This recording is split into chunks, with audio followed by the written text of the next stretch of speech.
नमस्कार, बहुत स्वागत है आप सभी का जनतंत्र टीवी पर। आपके साथ मैं हूं मनीषा शर्मा। शुरुआत करेंगे बुलेटिन की बड़ी खबर के साथ। पटना से बड़ी जानकारी आपको दें कि हिंसा की वजह से गृह मंत्री अमित शाह का जो दौरा होना था वो रद्द हो चुका है। गृह मंत्री अमित शाह सासाराम का दौरा करने नहीं पहुंचेंगे, यानी सासाराम अमित शाह अब नहीं जाएंगे। वहां पर धारा 144 लागू की गई है। इंटरनेट भी बंद कर दिया गया है, इंटरनेट बैन कर दिया गया है। बीजेपी प्रदेश अध्यक्ष सम्राट चौधरी ने इसकी पुष्टि कर दी है, उनकी तरफ से जानकारी दी गई है। सब तरह से लोग देखेगा उसको, और यहाँ पर बाकी सब कोई लॉ एंड ऑर्डर का प्रॉब्लम नहीं है। सब तरह से पूरे तौर पर किया जाता है। आप तो अच्छी तरह जानते हैं, खूब अच्छी तरह जानते हैं, लेकिन बढ़िया चीज आप लिखिएगा तो छपेगा। चलिए ना, कोई बात नहीं, आप लोगों का कोई चीज नहीं है, करिएगा कि आजकल ऐसा ना हो गया है जिस तरह से बढ़िया चीज नहीं, उल्टे पुल्टा चीज करना, वो सब छोड़िए ना। वो सब तो आपस की सुना, अरे ये सब तो हम लोगों की आपस की बातचीत है। बाकी जो कितना बढ़िया लिखिएगा थोड़ी चलेगा, वो तो इधर से उधर चलता है। लेकिन हम आश्वस्त करते हैं कि पूरे तौर पर एक एक चीज के लिए सरकार अलर्ट है और सारे अधिकारियों को उसमें लगाया गया है कि पूरे तौर पर देखो।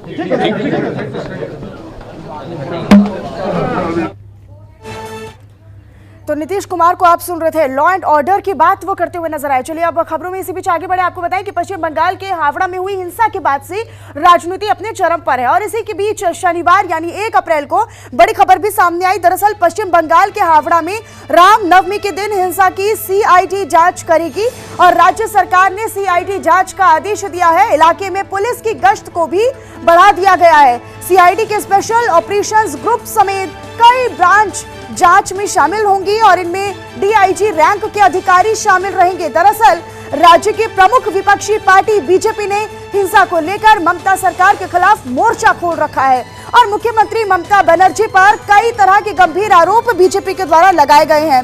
केंद्रीय महिला एवं बाल विकास मंत्री स्मृति ईरानी ने ममता बनर्जी पर जुलूस के दौरान पथराव करने वालों को क्लीन चिट देने का बड़ा और गंभीर आरोप लगा दिया है। उन्होंने कहा कि सवाल ये है कि ममता कब तक हिंदू समुदाय पर हमले करती रहेंगी। ये स्मृति ईरानी की तरफ से कहा गया है।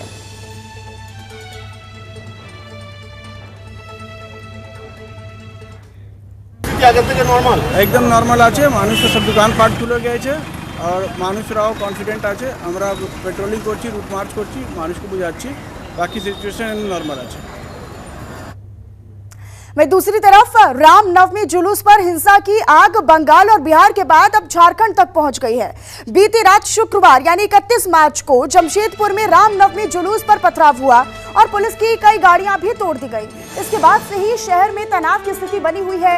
जमशेदपुर के जुगल सलाई इलाके में कुछ लोगों ने रामनवमी जुलूस निकालने का विरोध किया, जिसके बाद हालात बिगड़ने लगे। जुलूस को रोकने से गुस्साए लोग बाटा चौक पर हनुमान चालीसा का पाठ करने लगे और रेलवे फाटक के ऊपर रेलवे ब्रिज को पूरी तरीके से लोगों के द्वारा जाम कर दिया गया। दोनों तरफ से जमकर भड़काऊ नारेबाजी भी हुई और जुलूस को रोकने से गुस्साए लोग बाटा चौक पर हनुमान चालीसा का पाठ करने लगे और वहीं रेलवे फाटक के ऊपर रेलवे ब्रिज को जाम कर दिया गया। दोनों तरफ से जमकर भड़काऊ नारेबाजी की गई और भीड़ ने सड़क पर टायर जलाए और पुलिस की गाड़ियों में तोड़फोड़ तक की। हिंसा की घटना के बाद मौके पर भारी संख्या में पुलिस बल की तैनाती कर दी गई है और पुलिस अपनी तरफ से कड़ी निगरानी रख रही है। जमशेदपुर के एसपी और जिलाधिकारी समेत तमाम अधिकारी देर रात तक मौके पर मौजूद रहे और हालातों को संभालते नजर आए।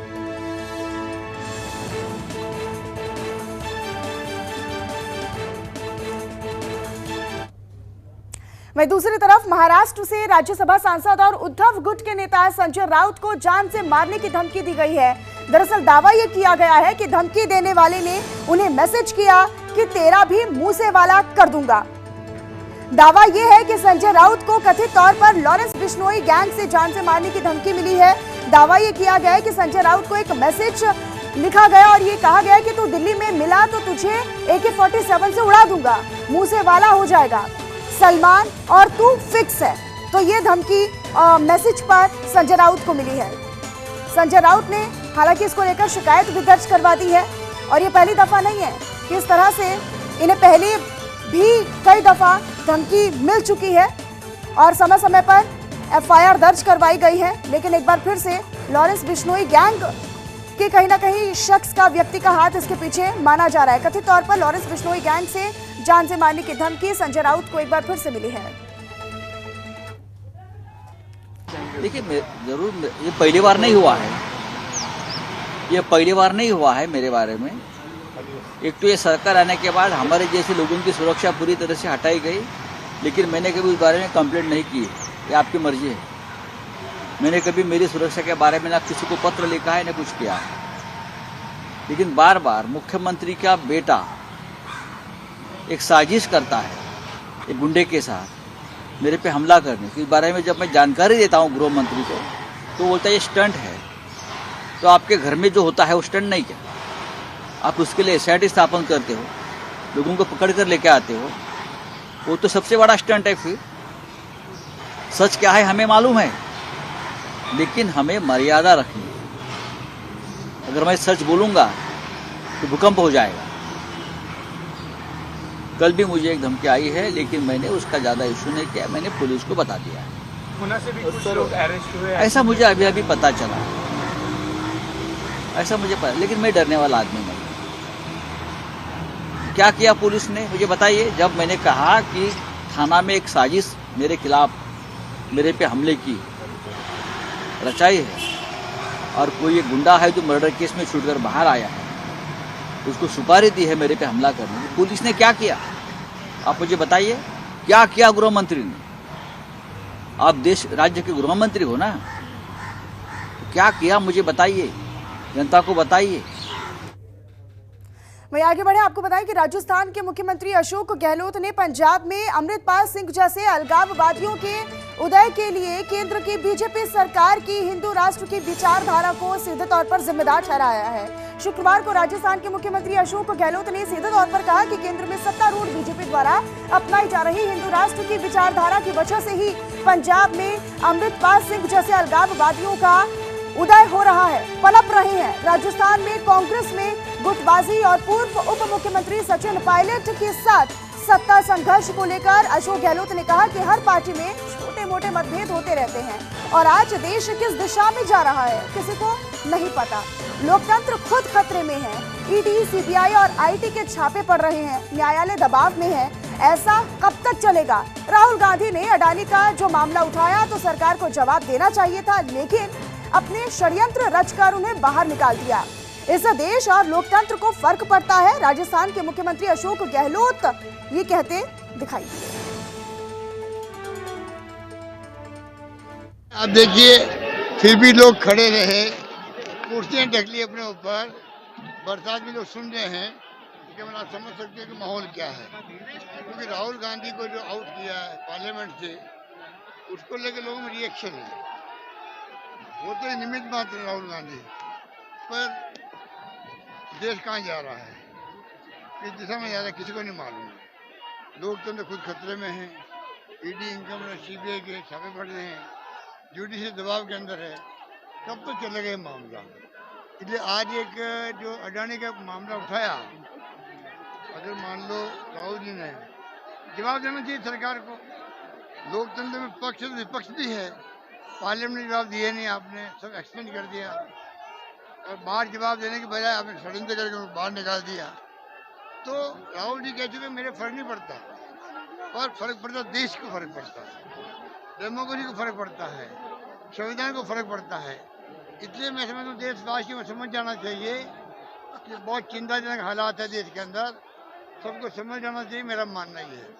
वो अमृतपाल सिंह है क्या है, वो जो आया पंजाब के अंदर, उनकी हिम्मत कैसे होगी कहने की कि ये हिंदू राष्ट्र बनाने की बात करते हैं, तो मैं खालिस्तान की बात क्यों नहीं करूँगा? पहली बार हिंदुस्तान के इतिहास में मैंने सुना किसी के मुंह से बात। बहुत खतरनाक दौर से हम गुजर रहे हैं, चिंता का विषय है।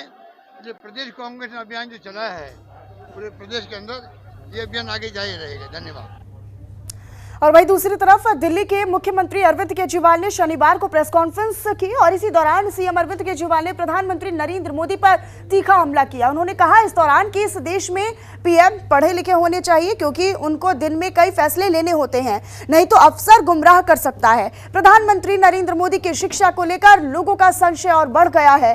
प्रधानमंत्री की डिग्री क्यों नहीं दिखाई जा रही है, पूरे देश के सामने ये प्रश्न है और 21वीं सदी के भारत के सामने ये बड़ा सवाल है। सीएम अरविंद केजरीवाल ने अपनी प्रेस कॉन्फ्रेंस के दौरान यह भी कहा कि गुजरात हाईकोर्ट का ऑर्डर आया है कि देश के लोग पीएम की यानी प्रधानमंत्री की शिक्षा के बारे में जानकारी ही ले सकते, इससे देश स्तब्ध है। और साथ ही साथ उन्होंने कहा कि लोकतंत्र में जानकारी मांगने की आजादी होनी चाहिए और किसी का भी अनपढ़ होना कोई गुनाह या फिर पाप नहीं है। देश में गरीबी की वजह से बहुत से लोगों को शिक्षा नहीं मिल पाती है। मैंने ये जानकारी क्यों मांगी? 75 सालों में देश उस तरह तरक्की नहीं कर पाया जैसे करनी चाहिए थी। देश तेजी के साथ तरक्की करना चाहता है।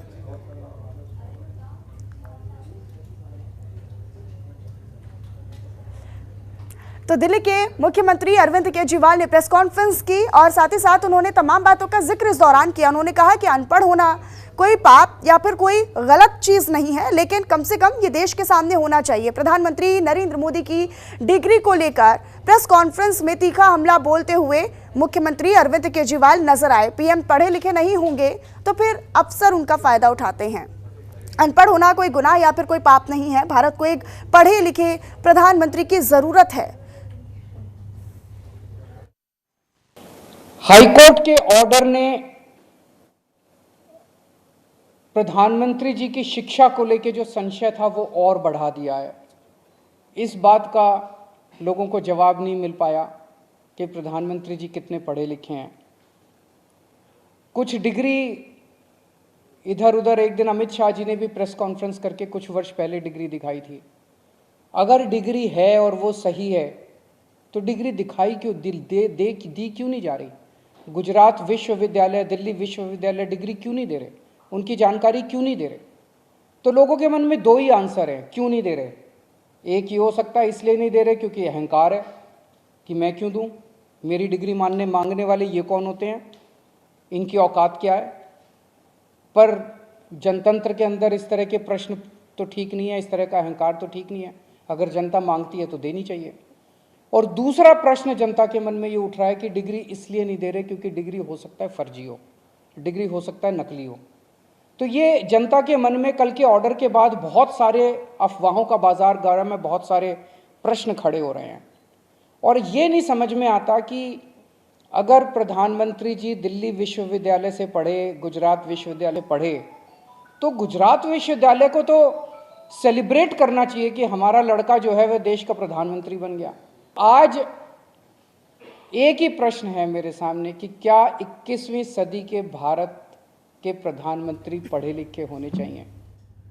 वहीं इसी बीच एक बड़ी और अहम जानकारी मिल रही है, आपको बताएं वो ये कि पंजाब में टोल प्लाजा को फ्री करने की मुहिम अभी भी जारी है और मुख्यमंत्री भगवंत मान ने इसका ऐलान किया है। कीर्तिपुर टोल प्लाजा फ्री कर दिया है। हम लोगों के पैसे की लूट बर्दाश्त नहीं करेंगे, ये सीएम भगवंत मान की तरफ से कहा गया। आनंदपुर साहिब नंगल ऊना रोड पर टोल प्लाजा है और इसको फ्री करने की जो मुहिम है वो राज्य सरकार की यानी भगवंत मान सरकार की अभी भी जारी है।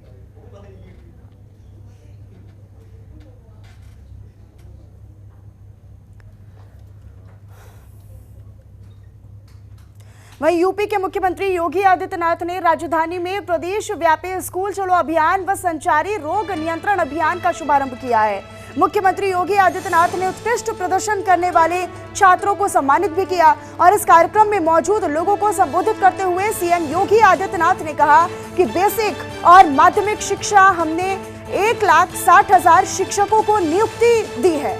और सीएम ने आगे ये भी कहा कि विद्यालय के पास अपनी ग्राम पंचायत का रिपोर्ट कार्ड होना चाहिए कि कितने लोग स्कूल में पढ़ने वाले हैं।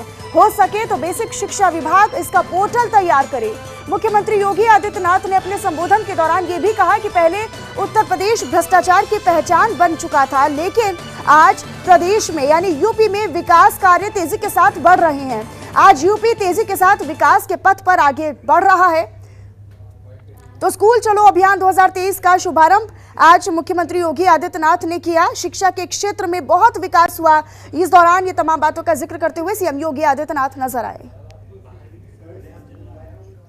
कायाकल्प के अंतर्गत अब तक हम बुनियादी सुविधाओं के साथ साथ स्मार्ट क्लास और अन्य सुविधाओं से आच्छादित कर चुके हैं। जो शेष 20,000 इस विद्यालय बचे हैं उन्हें इस सत्र में हम लोग कुछ को गोद लेकर के, कुछ को राज्य के बजट से, कुछ को ग्राम प्रधान निधि से इन कार्यक्रमों से जोड़ने का कार्य हो रहा है। आप अनुमान कर सकते हैं अब तो पाठ्यक्रम में भी काफी बदलाव आया है। एनसीईआरटी का पाठ्यक्रम बेसिक शिक्षा परिषद अपना रहा है।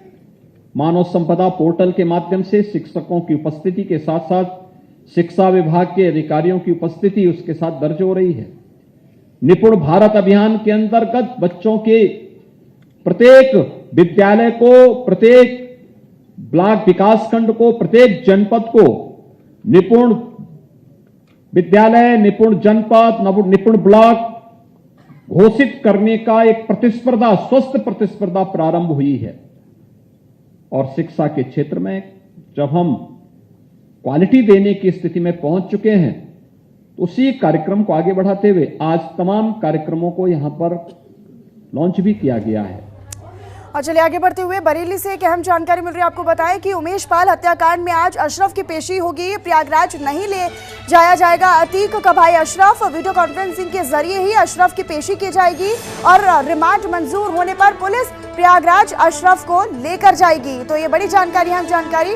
उमेश पाल हत्याकांड के तार जुड़ने के आसार भी हैं कि हो सकता है कि उमेश पाल हत्याकांड के तार अशरफ से जुड़े हों और यही वजह है कि अब प्रयागराज वापस लेकर आएगी पुलिस। रिमांड मंजूर होने पर पुलिस वापस प्रयागराज अशरफ को लेकर आएगी। यानी अब इंतजार केवल रिमांड मंजूर होने का है। वीडियो कॉन्फ्रेंसिंग के माध्यम से अशरफ को पेश किया जाएगा कोर्ट में। प्रयागराज अशरफ नहीं लेकर आया जाएगा। हम लोग ऑलरेडी 2 साल पहले में मिल चुके हैं। हमारे बंगले, हमारे अकाउंट, हमारे सारी प्रॉपर्टीज, सब कुछ बिल्कुल कंगाल हो चुके हैं। हम लोग कितनी करोड़ की प्रॉपर्टी आपके चैनल से हम देखते हैं, सब जब्त कर ली गई है सर। हमारे ड्राइवर भागे हुए हैं कि हमारे बच्चों को स्कूल भेज दें, ये हाल है। हम लोग इतना उत्पीड़न झेल रहे हैं। किसके पास किससे फरियाद करें? मुख्यमंत्री से ही तो फरियाद करेंगे।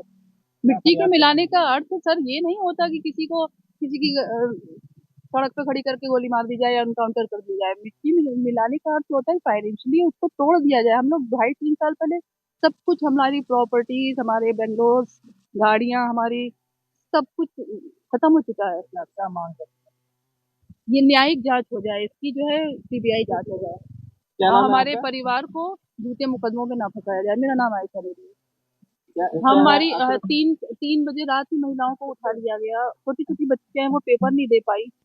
ड्राइवर हमारे भागे हुए हैं डर के मारे। फेक इनकाउंटर हुआ है सर हमारे ड्राइवर का। वो क्या नाम है, अरबाज का।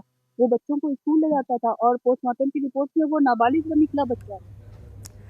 और इसी बीच कानपुर से एक बड़ी जानकारी आपको बताएं कि 35 घंटे बाद भी रह रहकर धधक रही है आग। आग में लापता एक अधेड़ का शव मिला है, बिल्डिंग में मिला है और संयुक्त पुलिस आयुक्त आनंद प्रकाश तिवारी ने इसकी पुष्टि कर दी है। आज रात तक आग पर पूरी तरीके से काबू पाया जा सकेगा, ये भी अधिकारियों की तरफ से कहा गया है।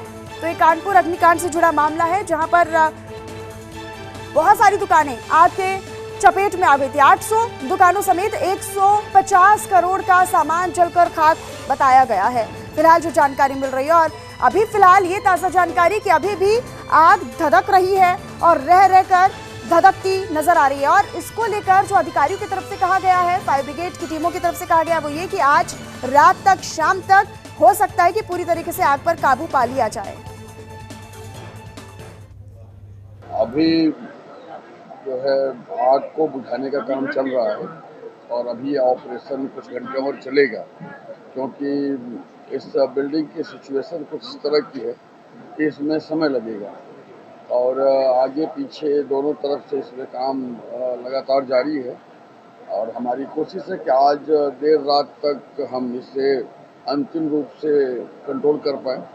जैसा आगे अपडेट होता है हम फिर कोशिश करेंगे। एक व्यक्ति मिसिंग रिपोर्ट हो रहा था, परिवार के लोगों ने लगातार इस बात को रखा था।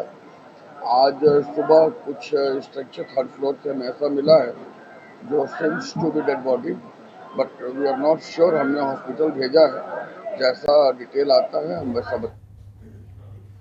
वहीं दिल्ली की बात करें तो दिल्ली के कंझावला में लड़की को कार से 12 किलोमीटर तक घसीटने की खबर ने राजधानी को हिलाकर रख दिया था। और अब शनिवार यानी 1 अप्रैल को दिल्ली पुलिस इस पूरे मामले में चार्जशीट फाइनल करने जा रही है, जिसमें 7 आरोपियों के नाम शामिल किए गए हैं। इस चार्जशीट में पुलिस हत्या की धारा के तहत चार्जशीट फाइल करने जा रही है और इसके अलावा इसमें सबूत मिटाने की धारा 201 भी लगाई गई है। पुलिस ने अपनी चार्जशीट में कुल 7 आरोपियों से 4 के खिलाफ हत्या का आरोप लगाया है, यानी 7 आरोपियों में से 4 आरोपियों के खिलाफ हत्या का आरोप लगाया गया है। और ये 4 लोग वो हैं जो दुर्घटना के वक्त गाड़ी के अंदर में मौजूद थे और इनके नाम अमित खन्ना, कृष्णा, मिथुन और मनोज मित्तल बताए जा रहे हैं। सूत्रों के मुताबिक पुलिस के हाथ कुछ ऐसे महत्वपूर्ण सीसीटीवी फुटेज लगे हैं जिनसे ये बात साफ होती है कि दुर्घटना के स्पॉट के कुछ ही दूरी पर आरोपियों को ये पता लग गया था कि अंजलि उनकी कार के नीचे फंसी हुई है। उन्होंने कार रोकी, नीचे देखा और फिर अंजलि को बचाने की कोशिश नहीं की, साथ ही साथ वापस कार में बैठकर वहां से भागने लगे। इसी की वजह से पुलिस ने कार में बैठे सभी आरोपियों के खिलाफ हत्या का गंभीर मामला दर्ज किया था और उसी की तफ्तीश आगे बढ़ाई गई। लेकिन आज फाइनल चार्जशीट पेश कर सकती है। आज कोर्ट में चार्जशीट फाइल करेगी दिल्ली की पुलिस।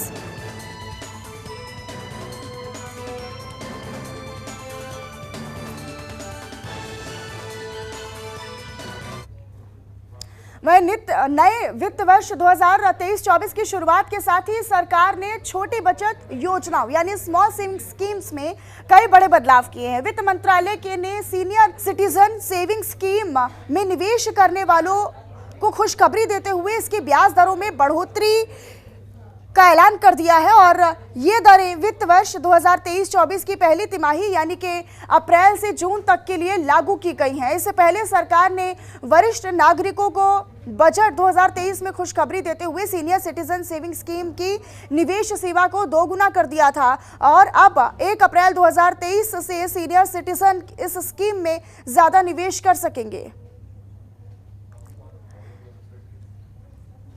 तो कमर्शियल गैस सिलेंडर के दाम घटाए गए हैं, 92 रुपये सस्ता किया गया है कमर्शियल गैस सिलेंडर का दाम। स्मॉल सेविंग्स स्कीम की नई ब्याज दरें जो हैं वो भी लागू कर दी गई हैं, जारी कर दी गई हैं। सिर्फ 6 डिजिट वाले हॉलमार्क सोने के आभूषणों की बिक्री होगी और इसके अलावा सोना खरीदना आज से ही महंगा होगा, यानी कि जो बजट के दौरान जो चीज़ें रखी गई थी वो आज से 1 अप्रैल से लागू होंगी, नए फाइनेंशियल ईयर से लागू होंगी। इनकम टैक्स पेयर्स को नया टैक्स देना होगा और वो जो पूरा रिजाइन था उसको फॉलो करना होगा। प्रधानमंत्री व्यय वंदना योजना पूरी तरीके से बंद होगी। हीरो मोटोकॉर्प की गाड़ियों की कीमतें 2% बढ़ाई जाएंगी। बिना पैन के पीएफ निकालने पर अब टैक्स कम लगेगा। सीनियर सिटीजन सेविंग्स स्कीम में ज़्यादा निवेश कर सकेंगे। कहीं ना कहीं उनके लिए जो बुजुर्ग हैं, जो सीनियर सिटीजन्स की कैटेगरी में आते हैं, उनके लिए कहीं ना कहीं ये बड़ी सौगात है और उनके लिए बड़ी राहत है। अब गाड़ी खरीदना महंगा हो जाएगा। तो ये तमाम वो बदलाव है बजट के दौरान जो किए गए थे। पेन किलर, एंटीबायोटिक्स और दिल की दवाएं भी अब महंगी होंगी। वही खबरों में आगे बढ़े, आपको बताएं कि कनाडा से नदी के रास्ते अमेरिका में अवैध रूप से घुसने की कोशिश करते हुए भारतीय परिवार के सदस्यों समेत 8 लोगों की मौत हो गई है। कनाडा पुलिस ने सभी के शव बरामद कर लिए हैं और ये लोग सेंट लॉरेंट नदी में नाव के रास्ते कनाडा से अमेरिका में घुसने की कोशिश कर रहे थे। मरने वालों में 2 बच्चे भी शामिल हैं। रॉयटर्स के मुताबिक कनाडा पुलिस के हवाले से बताया गया है कि पहले 6 शव बरामद किए गए जबकि 2 शव बाद में बरामद किए गए हैं।